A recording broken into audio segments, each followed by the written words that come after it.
Good evening. Welcome to the Telegraph Journal and Rogers TV presentation of the local campaign. This is your candidates debate for the riding of Miramichi-Grand Lake. I'm your moderator, Paul McGraw, and we are live from the Rogers TV studio in Miramichi, New Brunswick. Tonight's debate will focus on the federal issues in the Miramichi-Grand Lake riding, as the people of the riding select a new member of Parliament in the federal election on Monday, October 19th, 2015. The order of candidates has been determined by draw prior to coming to the stage here. And joining me are the following candidates. Our New Democratic Party candidate, Patrick Colford, our Conservative Party candidate, Tilly O'Neill-Gordon, and our Liberal Party candidate, Pat Finnigan. Next, I want you to please welcome our panelists for the evening. First, we have Darcy McLaughlin, News Director at 95.9 Sun FM, and Greg Mullock, editor of the Miramichi Leader. The rules of the debate are as follows. Each candidate will begin with a 30-second introduction opening statement. Then the first candidate will then be posed a question by one of our panelists. The candidate will have 60 seconds to respond. Each of the remaining candidates will also have 60 seconds to provide a rebuttal response. After all candidates have commented, there will be a 2-minute and 30-second moderated discussion on the question. All candidates are encouraged to participate in the discussion, and as the moderator, I will guide the discussion to the best of my ability. Tonight, we will attempt to ask as many questions as possible during this broadcast. As we near the end of the debate, the open discussion may be altered in order to ensure all candidates have equal time for closing statements. The closing statements will then be delivered in reverse order, and each candidate will be given 1 minute for their final remarks. If we have no questions from the candidates, we'll move on to our first candidate, which is our New Democratic Party candidate, Patrick Colford, and his opening comments. Good afternoon, Miramichi-Grand Lake. My name is Patrick Colford, and I want to be your voice in Ottawa. I spent the last 15 years standing up for people within our province and within our communities. On October 19th, together you can make a difference. And I commit to bring my strong voice to Ottawa on your behalf. Only the NDP can defeat Harper's Conservatives, and here in Miramichi-Grand Lake, we need a leader and not a politician. Thank you, Mr. Colford. Next, we have our Conservative Party candidate, Tilly O'Neill-Gordon. Thank you. Good evening, everyone. First of all, I want to extend a sincere thanks to Rogers for giving us the opportunity that each of the constituents of Miramichi-Grand Lake have the opportunity to see and hear what each team stands for. I trust that this will give you an opening and an idea of what we all stand for and how you can make and vote for our Canada and make it that much better. Thank you, Mrs. O'Neill-Gordon. Next, we have our Liberal Party candidate, Pat Finnigan. Good afternoon. Comme le seul candidat francophone qui se présente pour ces élections, je suis très heureux de vous adresser la parole et débattre de plateforme du Parti libéral. It is with great pride that I have the privilege to tell you about the Liberal Party's plan to support our seniors and families and grow the economy here in our region. As a small business owner, father, and husband, I've been supported by this great community my whole life. Now I'm looking to give back and bring more jobs and support to our region. Thank you to all three of our candidates. We'll move on to our panelists now. Our first question comes from Darcy McLaughlin. Yes, Mr. Colford. By all accounts, the Miramichi economy is doing quite well right now. According to Stats Canada, the unemployment rate in the city last month was 7.3%. With that in mind, why should voters cast their ballot for you when the economy's been as good as it's been in several years with Mrs. O'Neill-Gordon as MP, and what does your party plan to do to improve on an already improving economy? Thank you very much, Darcy, for the question. Building a stronger middle class with good jobs is what the NDP plan is all about. A good job means able to give your family a better life. But after 10 years of Stephen Harper's plan, just isn't working. Canadians are working harder than ever, but not getting ahead. Incomes are dropping and household debt is rising. Our plan, the NDP plan, will help local businesses grow by cutting the small business tax rate. We will work with towns and cities to build new roads, bridges, and infrastructure, and we will kickstart manufacturing with our new innovation tax credit. Thank you, Mr. Colford. And for a rebuttal, Mrs. O'Neill-Gordon. Thank you. We have seen in the last few years our economy certainly has grown. We have seen that right now our employment is at 6%, where other communities around, like I say Bathurst, it's 18, 17%. I am proud of what I have brought to Miramichi and have helped to make our economy that much better and make the whole of Miramichi a better place to live. As your elected MP, I promise to continue to work for all of the good of Miramichi-Grand Lake and to continue to provide jobs and opportunities. I have promised this 6 years ago. I promised and only made one promise, and that promise was to work for the good of all my constituents. I can stand tall tonight and say that I have acquired this and completed what my job was as your Member of Parliament. Therefore, I ask for your continued support on Election Day. Thank you. Thank you, Mrs. O'Neill-Gordon. Mr. Finnigan, you have 60 seconds. Well, fellow Miramichiers and Miramichi-Grand Lake, as most communities in our great riding have experienced, a lot of our families are split. They are having to leave out west to work in the oil sector, and they have had to do that for the last 8 to 10 years.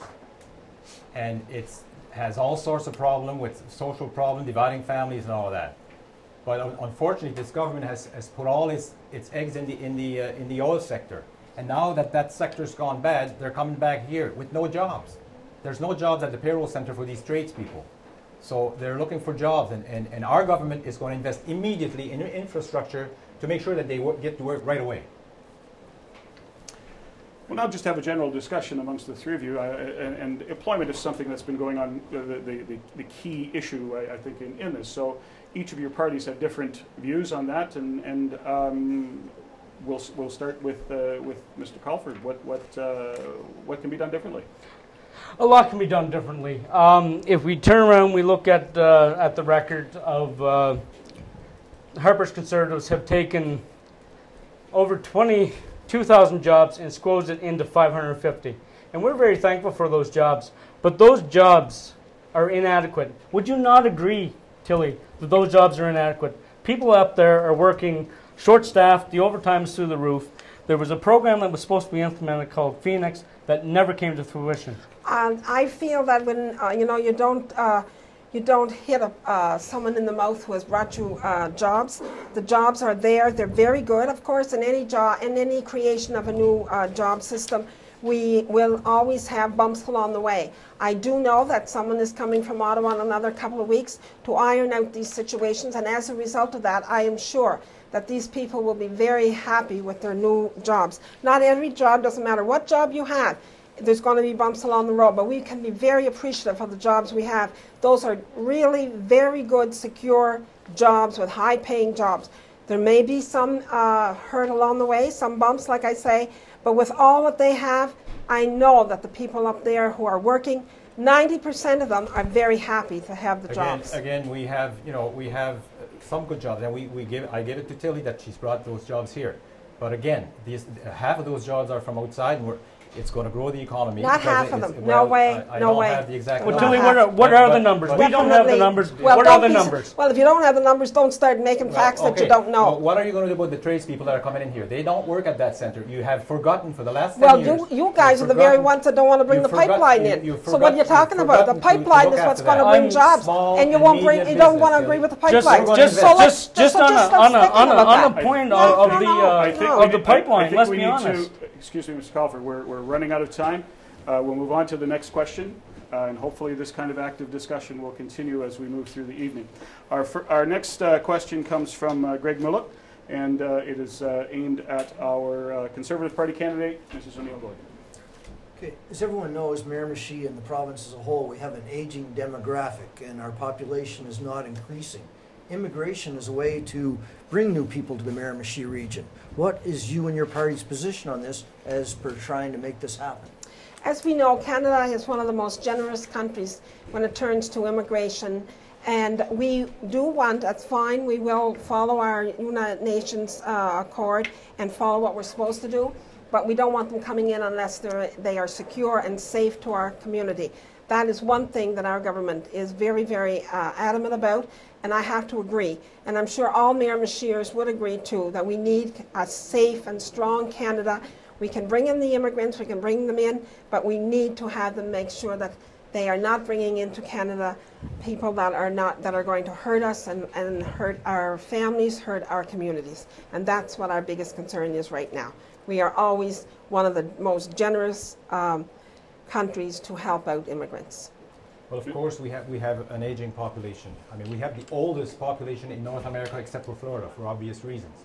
And the reason is that, of course, we've brought in some retirement, which is good. But we've lost, we were talking about 6.5% unemployment rate, which they say is low. It's because half of our youth are gone. That's why the number is low. So with our infrastructure spending here, we're going to bring people back to work and raise family. That's what the Liberal government's going to do. Quite frankly, we have an aging population. That is nobody's secret. The Miramichi, for the most part, a river may run through it, but anyone who's lived here, it runs through our veins also. Immigration, we need more immigrants. I come from an Irish and a Francophone background, and I'm sure the other people standing here come from the same background or from one of those backgrounds. We do need immigration, and to block people from coming in to Miramichi, to the Grand Lake area, to Canada, is just totally unacceptable. We've spent so much time taking care of our seniors, and we owe so much to our seniors, and we need to ensure that we have the immigration and that tax base to continue to care for our seniors. Mrs. O'Neill-Gordon, with the Conservative government's policy on immigration and the turmoil that has recently come up, how do you see that aligning itself with specifically the Miramichi-Grand Lake riding, and how can what can we do to help? We will know that we will certainly probably bring in immigrants. We know of churches and other sectors that are planning on bringing in immigrants. We certainly, being the generous country that we are, will take care of that. But we must bring Canadians first. They are the ones that count first. We need to make sure that we have jobs for everybody, and that is something that we are doing. When we look here in the province, the jobs that I'm bringing through the front door, the provincial Liberals are putting them out the back door. We have to think of just in this riding of Miramichi, just on Miramichi itself. I know from being a former teacher, which is a big concern to me, I know we've lost 70-some teaching positions. We have lost the jobs. Look at the jobs down at the recycling plant. Every day we're looking and hearing about another job going out the back door, and it's hard to keep up the numbers with the jobs that I'm bringing in the front door. Thank God Mr. Harper is listening to me and bringing in some. Of course, Canada has always been a generous country. We think of the boat people that came in here, and I have integrated really well in our country. We need to make it welcoming for them, but we need to have jobs for them. And that is what has been lacking here in the last 10 years. So we need to have a community welcoming these people. We are a generous country. These people are going through almost, well, it's undescribable, the chaos they're going over there. And we've always been a generous country, and we need to open our doors to bring the women and children that are now, risking their lives there in Syria. For too long, I mean, we've both Liberals and Conservative parties have left people astray. I mean, we keep repeating the same mistakes over and over again, and we can't afford that. Yes, security is vital. And very important. I will agree with that. But these people come here are not dangerous people. Fear-mongering will get you nowhere. No, how do you know that? Fear-mongering will get you nowhere, and these people create jobs. How do you know it's a small and medium-sized business. Okay, once again, I have to cut you off, but again, we'll continue on with the next question from Darcy McLaughlin, and his question is for Mr. Finnigan. Yes, traditionally, forestry has been the driving economic factor in the Miramichi area, but in the last decade, that industry has declined significantly. What does your party plan to do to improve the forestry sector in this riding? Well, of course, forestry in my community and every community in this riding has been important. And of course, the mill industry, the pulp mill industry has, around the world, has been affected, and there's a lot less paper being used. But I think what's been lacking from the federal government is some research into how do we further process, how do we value add the product that we have here. And you know, it's time we stop shipping our resources raw out of here. We need to invest into research and development. We need to make sure that we go out throughout the world and have a product to sell that is the best that they can find. And we have, as far as forestry here, you know, Miramichi has always been king of the world almost, as far as but we need to have the research to develop the new product of tomorrow, what they need, not just the 2x4. Mr. Colford. Forestry, my family and a lot of other families in Miramichi-Grand Lake have come through and maintained on the forestry and fishing. But for too long, these other parties have not stood up. Case in point, in 2008, following the announcement of closure of the paper mill and groundwood mill, UPM up here, there was an action committee that was formed, and Patrick Finnigan here was co-chair of that. That's right, chair. You're chair, wow. Yes. So we lost over 1,500 jobs and over $100 million of the tax base. So through your efforts, for the trade-off, we got $60,000 for wellness programs and $650,000 to buy buses. So you sold out a multi-million-dollar industry for a wellness program and buses. First of all, We'll have a chance to debate this in a moment. Continue, Mr. Colford. So, you have 3 seconds. Thank you. Sorry. Mrs. O'Neill-Gordon. Yes, I just want to pick up where Patrick left off. I am very much aware from members of the same team, and the same part of that action committee that you had. You were the co-chair. Our chair, what has resulted? We're still waiting for more action to happen and bring in more jobs. You know, you can't bite the hand that feeds you. You need to accept and be thankful for what has been brought in, but at the same time, you must pick up some of the pieces, you and your Liberal government, and do something about it and see what you have to offer. You can promise all kinds of ideas and promise the moon and stars, but if you don't have an action plan and tell us how you're going about it, Miramichiers know where to put their trust. So how do we make the forestry industry recover? Where do we go from there? Well, first of all, the mills were closed when I was named on that committee. It was nothing to do with me. But you were there to do something. But you were there to make the difference. You were there to do something, and you did nothing. To make the difference. And you were the chair. You were the chair. You were the one responsible. If we give Mr. Finnigan a chance to just respond for a second. And then so, I was appointed on that committee with another 10 people, somewhere around 10 people from across the region. Appointed by the Liberal government, right? It was from across the region. I'm not even sure who appointed us. But anyways, I was the chair, and we consulted every community. We went to every community and asked what would take to recover from this, you know, this major tragedy that we lost the mill. And from the recommendation, we had 23 recommendations that came out, if you bother to read the whole plan. Yeah. And 3 of the top ones, they said, we'll give you 3 of the top ones. That's what the province told us at the time.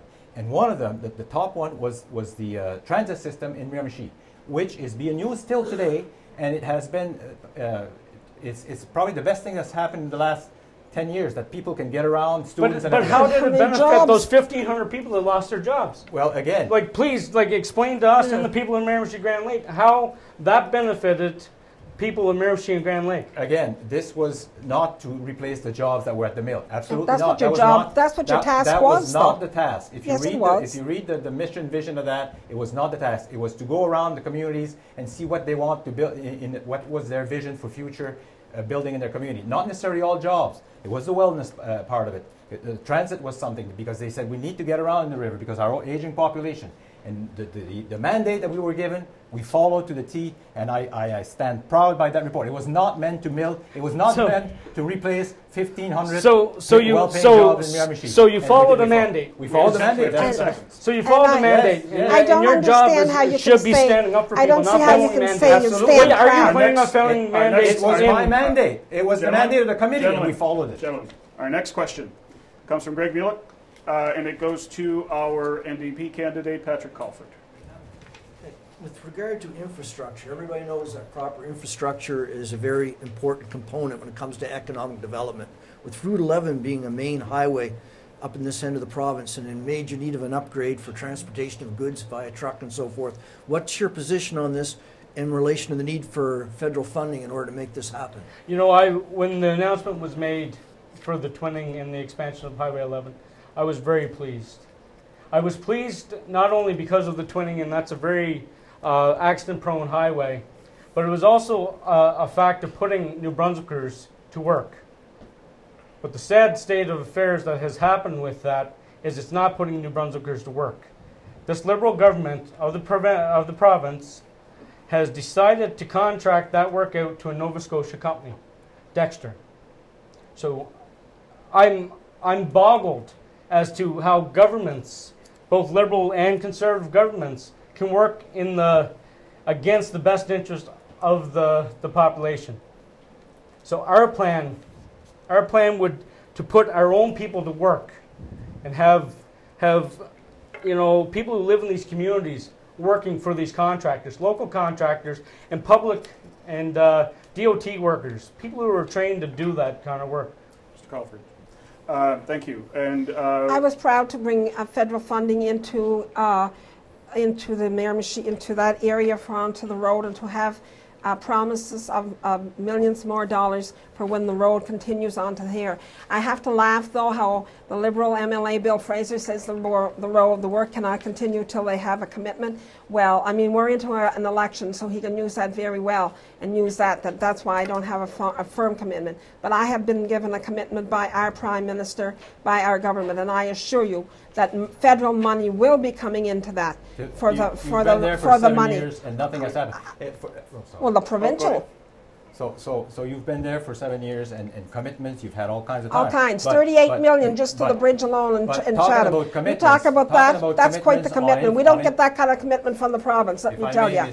Yes, go ahead. Talking about commitments, the airport has been looking for a new place to, a new facility, and you've had a commitment, and then you've put that off. You were talking about the Liberal government putting off commitments. You've put the commitment. The province has already committed their share, and you've had your picture taken as if that was already done. Yeah, that's a joke because he says that they got the provincial money because they know it's a federal election, and I cannot give an amount now when 2 years we have put the pavement on that 10,000 foot, which was not there. You have no plan at all. You don't even have a plan. As far as infrastructure, we've got $125 billion in the next 10 years. Immediately, we're going to put on roads, bridges, on municipal infrastructure. Minto needs a new city hall. We're going to deliver. I think we've jumped ahead of the game there. We've had a little bit of a moderated debate, which was good. We like that kind of active discussion. We'll move on to our next question with Darcy McLaughlin, and this question goes to Mrs. O'Neill-Gordon. Yes. Between 1980 and 2012, 1,200 Aboriginal women in this country have went missing or were murdered. That number's grown since then. Groups in this country, as well as the UN and Amnesty International, have called on the Canadian government to do something about it. There are 4 First Nations communities in this riding. We've experienced this firsthand with the murder of Hilary Bennell in 2009. What needs to be done to deal with the staggering number of missing or murdered Aboriginal women in this country? I am proud to say that I am on the status, I am Vice Chair of the status of women, and we have continued to study and look into how we can replace and help these women. As far as the nation and as far as the communities of the four Aboriginal communities that I have, I am proud to say that across this country there was 4 different new schools built in Aboriginal, and I have gotten 2. So I have always stood up, and I'm always there for the Aboriginal people, and I'm proud to be there. As for the status of women and to try and help these women, our government has made many promises and continues to work to help the women on the reserves and to help them have a better way of life, and we will continue to do so. I have taught in Burnt Church and was proud to be part of that community teaching down there, and I know the need in those areas. Thank you, Ms. O'Neill. Mr. Finnigan. Well, over the last 10 years since the Kelowna Accord was thrown away by Harper, this government has had a paternalistic and patronizing relationship with our First Nations. We have murdered and missing women that has not been inquired, we commit that we will have an inquiry immediately on murdered and missing women, which this government has turned its back on. We will commit $500 million to First Nation education, primary to 12. We all know that education, and Ms. Tilly would know that education you need to have education. That's why I brought it to schools. So we will sit down from day one. We will sit down and on a nation to nation, fully respecting and get this treaty and all other agreements done with respect. Thank you, Mr. Finnigan. Mr. Colford. First of all, building nation-to-nation relationships with Indigenous people are extremely, extremely important. Words matter, but so do actions. And an NDP government will call for an inquiry into missing and murdered Aboriginal women. Just imagine your mother, your daughter, your grandmother's gone missing. You have no idea where they are. Stephen Harper still refuses to call a national inquiry into this issue. We need to improve on-reserve housing, roads, and drinking water. We need to ensure every kid has the best start in school possible. And we need to implement the UN Declaration on the Rights of Indigenous People. This is the NDP plan. It's more than talking and barking to Indigenous people, because that's what's been happening over the last 4 years. It's about listening. We need to listen and respect Indigenous people and their cultures, and that just has not been happening for many, many years. So how do we? How does any successive government look at solving the issue when it comes to Aboriginal women? Where is the mix? Well, first of all, the Truth and Reconciliation study, the 94 recommendation, that's where we would start, because they've been. This is where we know that I can't remember the name for the schools there, that the bad treatment of Aboriginal over the decades. So those 94 recommendations we would get done right away, and then we would sit down and discuss nation to nation what needs to be done. How do we move forward with all the treaties that have not been signed, and how do we make sure that the two communities can move forward on Has the Conservative government not done that? Yes, we certainly have, and we have met with the natives and have worked hard on their behalf. But you haven't called for an inquiry into murder and missing Aboriginal women. It's not just a matter of study.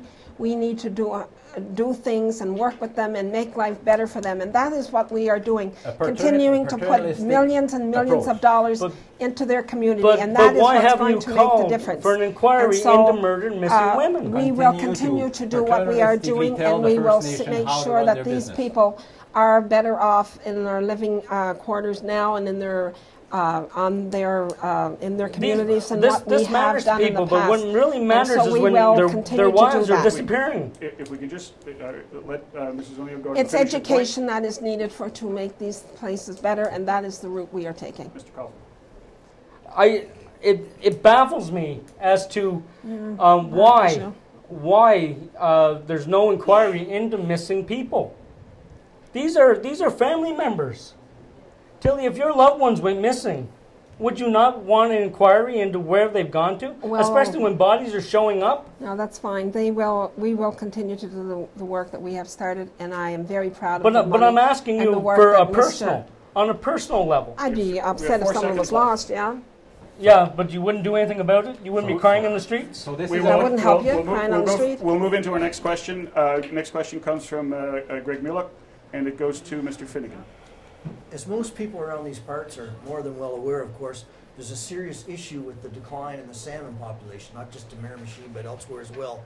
But in particular, Miramichi, what would you be able to do in government to address this issue, given that salmon fishing is worth millions? I think it's always around 19 million for this region. Yeah, the salmon fishing industry in this area is worth roughly $20 million, give or take, just a spin-off of it. I know as a small business, I benefit from that because I have people coming from all over the Maritimes, all over the world, and they stop at my shop and they'll buy the breads and they'll buy to go to the fishing lodge. So I benefit directly with that. No conflict, I hope, here. But anyways, so what we would do, again, they have a committee that is studying right now, that's been formed just recently to study the salmon, and there's so many factors from the time that the salmon leaves the Miramichi you know, whether it's the bass, whether it's the cormorant, whether it's the seals, whether it's the commercial fishing in Greenland. So, and all the science is not up to date. The problem this summer is that nobody was able to keep a fish. And I think we need to make sure that the science is there to everything that we do. And right now, we've had a scientist last week when I was in a meeting in Doketown telling us that this is not 100% pure Thank you, Mr. science. Finnigan. Mr. Colford. An NDP government will work with scientists because, let's be honest, they've been muzzled for far too long by the Harper Conservatives. We will work with scientists and outline what the best strategy going forward. We will also work and listen to local fishermen. My family has made a living on the river. Coming from Upper Blackville, Cairns River, we know what it's like to have our sports come in, and that is the people who really put the money on our table and the bread on our table. So we will definitely work with those anglers that for far too long have been silenced by the Harper Conservatives and by the Liberals in the past. Not enough action has been taken on this important industry that matters to Miramichiers, people from Grand Lake, people from Chipman, Minto, the whole riding. Thank you, Mr. Colford. Mrs. O'Neill-Gordon. I just want to say that I too realize how much people enjoy this salmon fishing industry and the sports part of it. We have done very well with tourists coming into our area. I have been happy to work with our fisheries minister, Mrs. I was going to say Doucette, but she's not. She was a Doucette. With our fisheries minister, and to work for the good of the fishing industry here in Miramichi, and I will continue to do so as I realize the importance of this. So fishing is such an integral part of what this whole riding is about. Yes. Miramichi-Grand Lake. The river is known. Again, where the control for this is outside of the country in some residents. Yeah. It's an international issue as opposed to just a localized Miramichi issue. What can governments do? Well, if you were talking about the Liberal government way back, we're the one that flexed our muscle when the Spaniards were fishing, dragging the bottom of the water in our waters. We stood up. What exactly did the Liberals do at that time? We stood up and made the international community look and make sure that these fish would be done sustainably. That's what we did. You gave that's lip what we service. can do. That's what we Not can action. do. That's what we did, and that's what we may have to do with the salmon, because nothing is happening with this present government. So we want to make sure that this is a species at risk, but the sign has to be there. But we all know that if only our local people stop fishing and everybody up the river keeps fishing it. But we want to make sure that we protect also the Aboriginals' right to fish. That's the other issue that we want to make sure.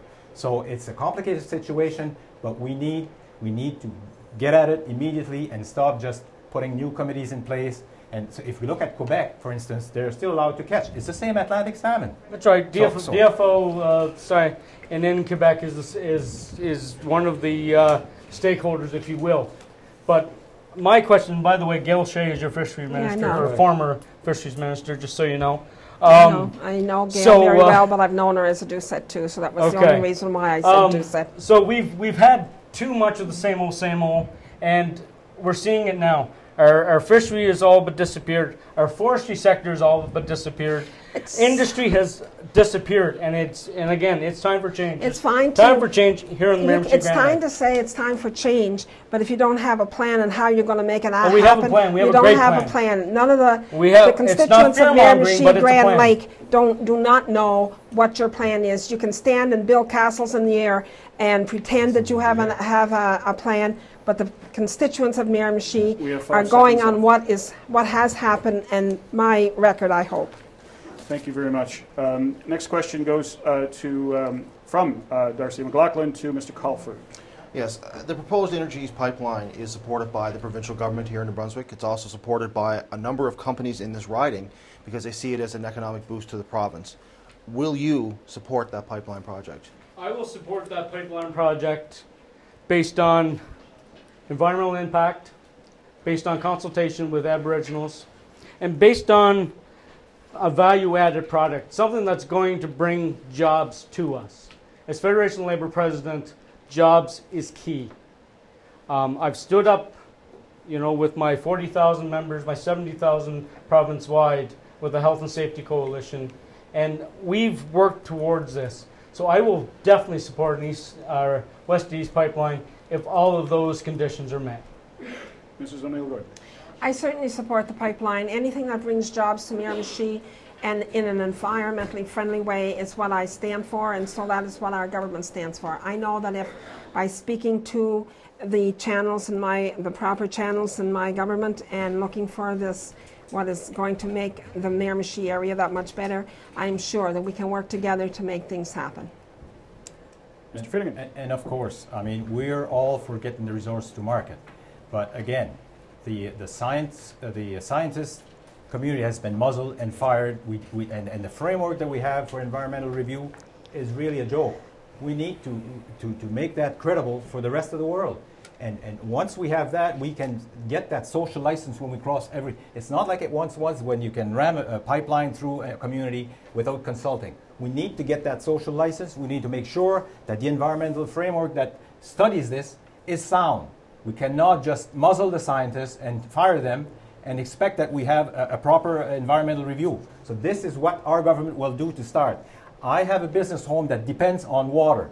If I lost the water at my business, I would lose 40 jobs tomorrow. If anybody so lost no water, way would I ever jeopardize, no way would I ever jeopardize my water, my air, my soil. So we have to have science. We cannot muzzle them and try to fool communities that we can go through that. Thank you, Mr. Finnigan. So how do we go about as a community, as a region, and as a government?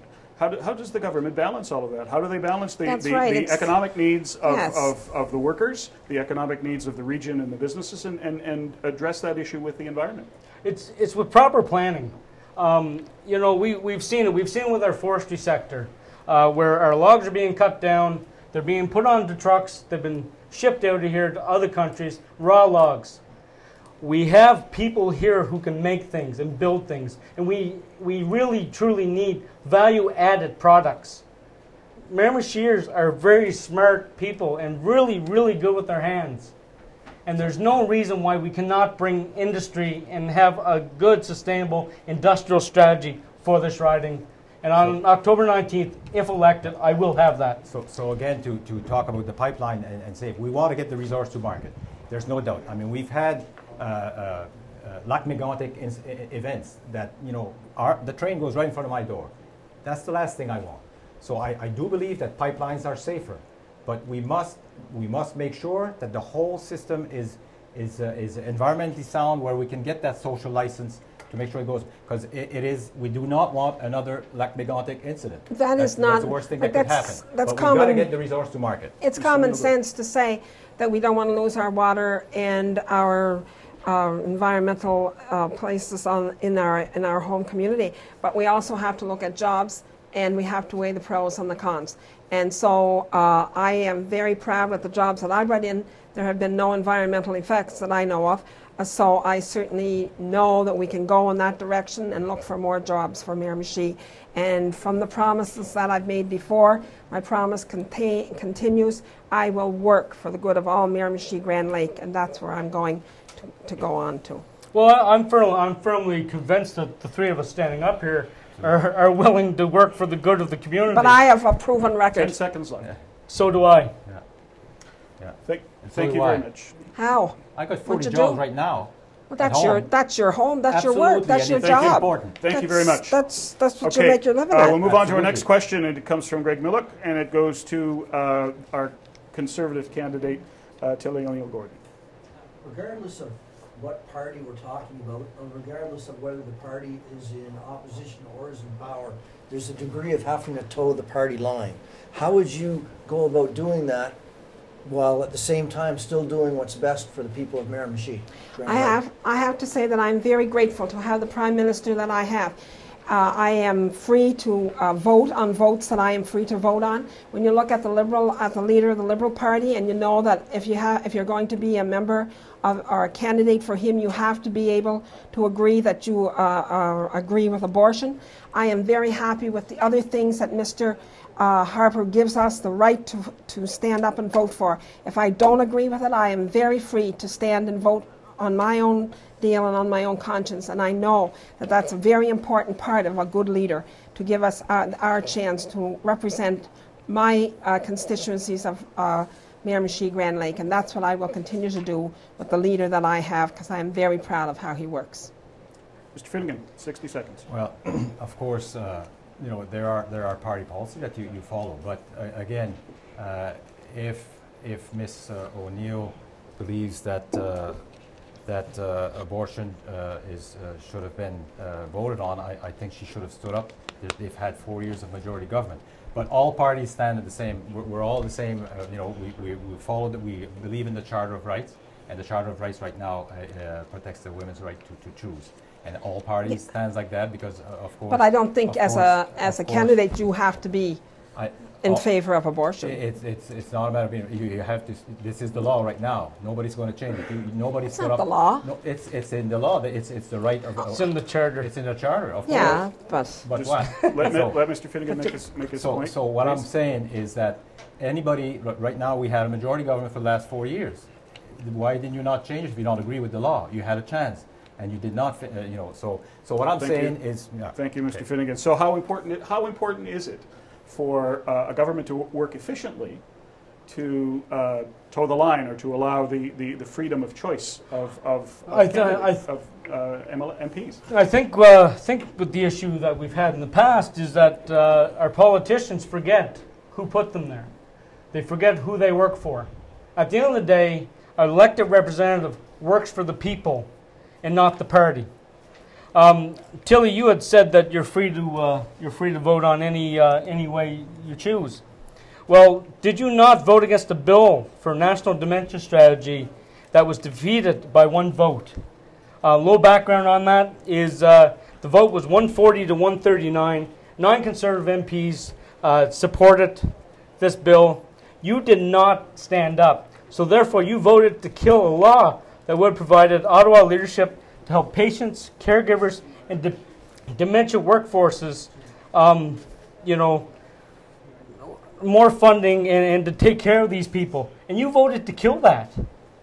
So were you not able to stand up and vote the other way? I have to apologize to Mr. Colford there, and I didn't give you your 60 seconds. I got a bit more latitude. Good thing you picked that up.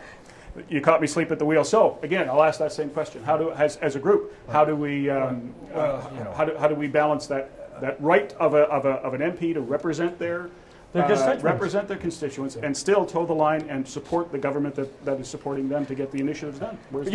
You need, as a candidate, you need to be able to have those conversations and talk to your caucus and say, this is what the people in my riding stand for, and you know, have those conversations and negotiate with your party to ensure that this happens. You can't just be somebody's puppet on the string. It's really a circus what goes on in Parliament right now. They have talking lines, exactly that's what it is. They do not speak from our leader has committed that we will be able to stand up and talk about our riding and our needs. I can do that. I can stand up and talk about my riding and my needs. I have done many speeches. So you've been able to stand up. Let's just give Mrs. O'Neill-Gordon a chance here to respond to that. I have stood up many a time. Many a time have I stood up and spoke about my riding and spoke for what I stand for and spoke about what we need in Miramichi. And we can look around today and see that some of this has hit the ears of somebody, or we wouldn't have gotten all that I have accomplished here in Miramichi. And I hear it every day as I go door to door. What I have accomplished, what I have accomplished with our government, and that I am proud of, and I will continue to do so as your MP. With all due respect, you've stood in the House and on 2 occasions spoke about a seal hunt. I haven't seen a seal in Miramichi Bay in a long time. I don't know what that concern to Miramichians are. So there's a lot more concerns that are happening here. When you're a member of the government, you are also representing right across Canada. And so if that was an important want representation for Miramichi Bay and you got it, and you got it very, very well. And there's many Miramichiers that will agree with me that I stand up on our The more that you talk together, the less that these people can hear. So I would ask that, I understand you're passionate about each of your issues, but I would ask that you give the courtesy to allow the person to respond before you come in. Mr. Finnigan. So as soon as we're elected, we're going to have a committee to look at how this can be done better. Okay. This is a circus. So we're going to move into another question now. Darcy, Darcy McLaughlin. As you're all aware, seasonal work is a major part of the local economy. That means people rely on employment insurance benefits. Changes that the current government has made to EI have met with mixed results. Where do you stand on EI reform? So we'll give Mr. Colford the opportunity to respond first to that. Well, quite frankly, you've paid into it for years. EI should be there when you need it. It's an insurance. And with 1.3 million Canadians out of work, EI is more important than ever. But Conservative changes mean that fewer than 4 out of 10 Canadians now qualify. So unemployed Canadians are now forced to take a 30% pay cut and risk losing their benefits. So together, Liberals and Conservatives have rated the EI fund to a staggering $57 billion. At the end of the day, that money was put there by employers and employees. And it's not there to balance budgets and to be a piggy bank for governments. So our team, the NDP team, will reverse the changes that force workers to take a 30% pay cut and put an end to the government rating of the EI fund. And we will also fix the Social Security Tribunal and cut EI appeal time. 5 seconds. Mrs. O'Neill-Gordon. During the reforms on the EI, I have had nobody at my office talking about the reforms. Anything that has been done, any problems, my staff had them fixed immediately. And even now, more and more, we find that EI problems are less and less, and my staff work with them right away, and I get very, very good reports on how well it has been used.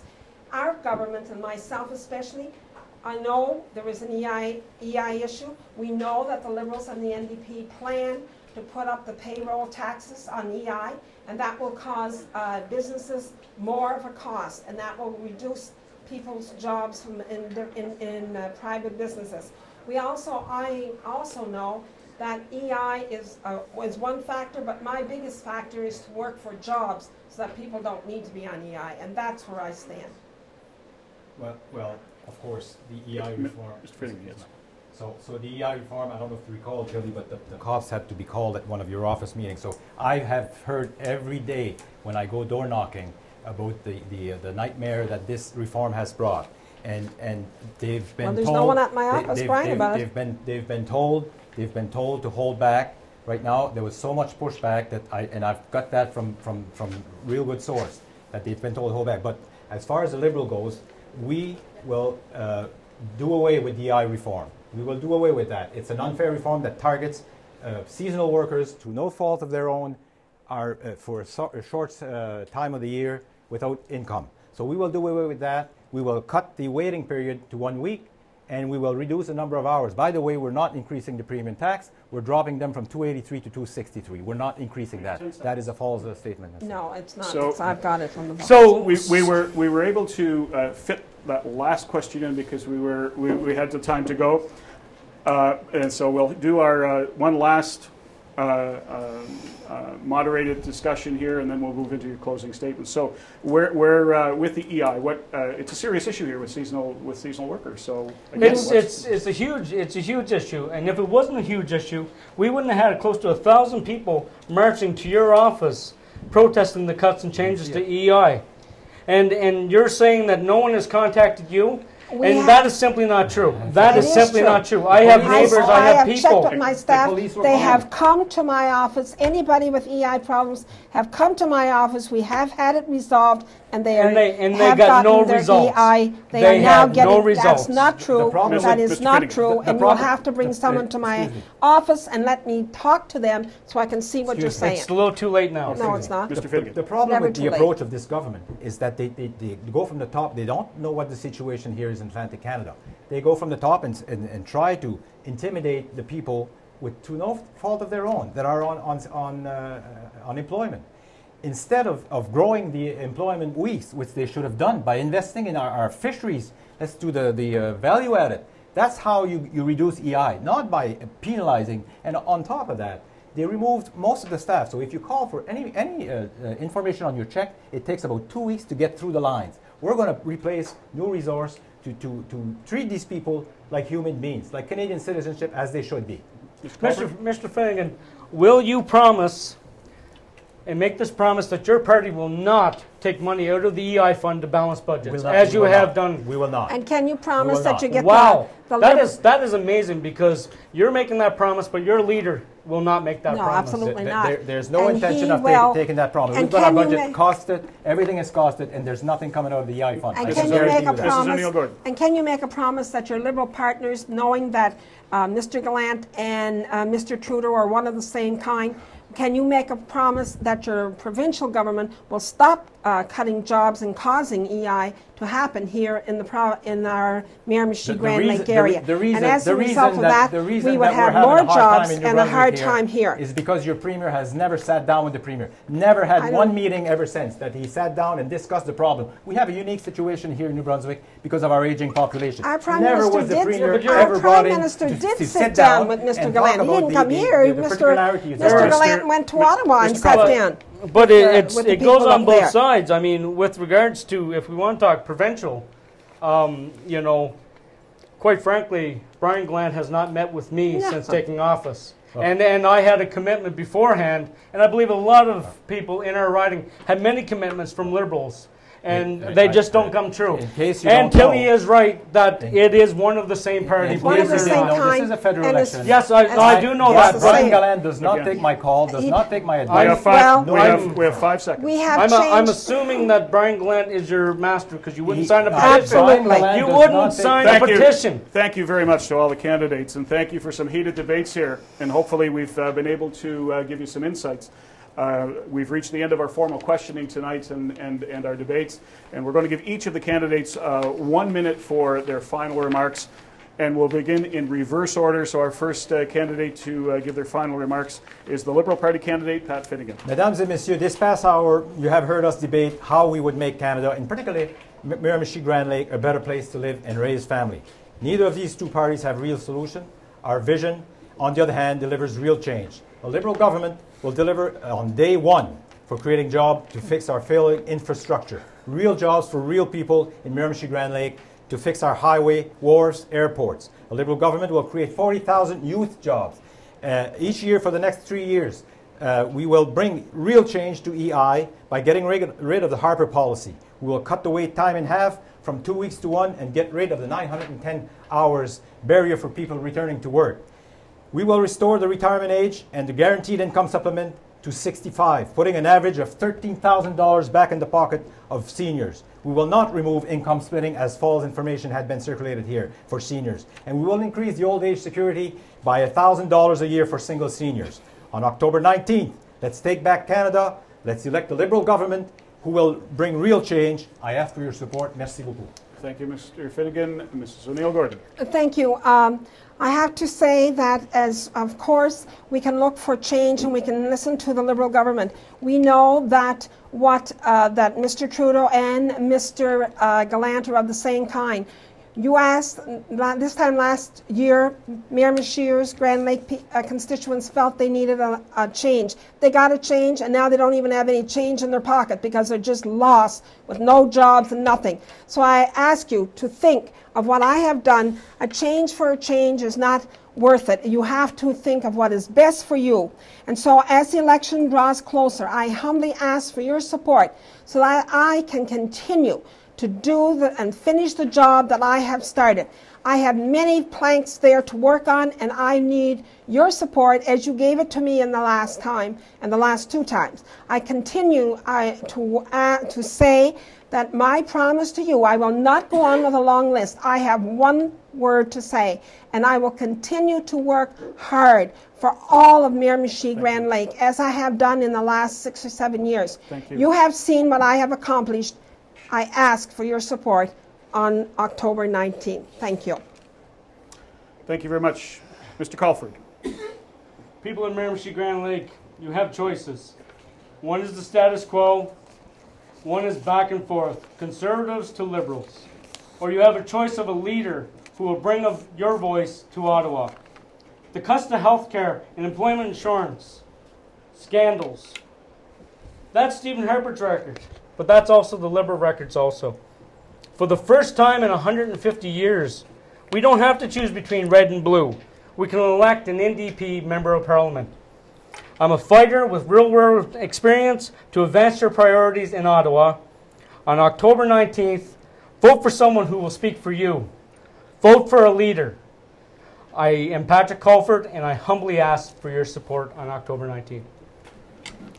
Thank you, Mr. Colford. I want to, on behalf of Rogers TV and the Telegraph Journal, I want to thank you all for taking part here tonight and adding some great context into this election, and then for some people, adding the personality into this too, because it's not, it's very difficult. Miramichi-Grand Lake's a large riding. I know it's very difficult for you to knock on everyone's door. So here's an opportunity to bring that out and really let people see and put a face to the ballot and hear some of the views. We want to thank all three of our candidates for the Liberal Party of Canada, Mr. Pat Finnigan, for the Conservative Party candidate, Tilly O'Neill-Gordon, and certainly New Democratic Party candidate, Patrick Colford. Thank you very, very much for your active participation. We also want to thank our panelists tonight, Darcy McLaughlin, News Director from 95.9 Sun FM, and Greg Mullock, the editor of the Miramichi Leader, for providing the questions and some insight to put things into context for you, because this show has been for you to get your get input so that you can make a more educated decision when October 19th comes. And remember, October 19th is a privilege. It's a privilege to vote. Take the time to vote. Make the time to vote. Without doing that, you really, really have nothing to say about the future of this country. This is what this is all about. Find your polling station and make the time to vote. We want to thank you for watching tonight's debate. If for more information or for further scheduling of the debate, please visit www.rogerstv.com. And for more information on how to cast your vote, again, please visit www.electionsnewbrunswick.ca. My name is Paul McGraw. I've been your moderator here tonight. Thank you for joining us. Have a great evening.